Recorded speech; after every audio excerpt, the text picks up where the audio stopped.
I think the biggest reason why Bluepoint is considered the go-to team for most publishers when it comes to remasters is that we do really care. The games we work on, we handpick them. So we only pick projects that we actually truly believe people will want to play.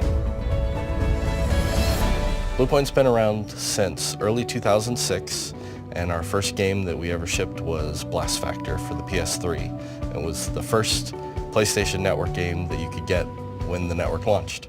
After that, we had a great opportunity working with Sony Santa Monica on God of War Collection, and from that point forward it was just step after step. Initially there were just two guys running this.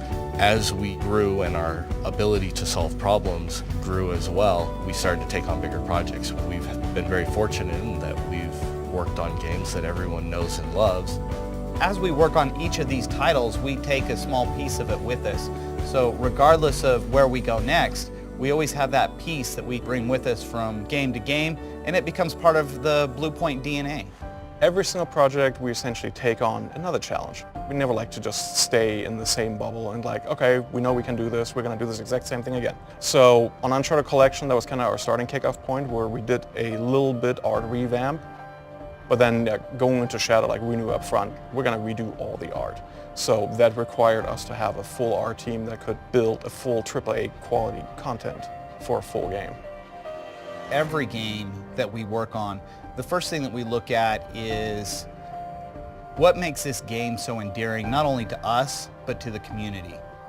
We're essentially dealing with something that we have only played as consumers, and we don't really have a from the ground up knowledge of the design decisions that went into every choice that was made during development on these projects. And so we spend a lot of time going back through design notes and art direction notes so that when we do change something in a game or we do make updates, we're doing it in the style that is best representative for the game rather than just going off and doing something our own, just to make it our own. And so part of the process that we go through is getting the original up and going and then running parity checks against what the retail version was. Once we've established parity, then we start branching into what kind of improvements, what kind of enhancements do we want to make to this game.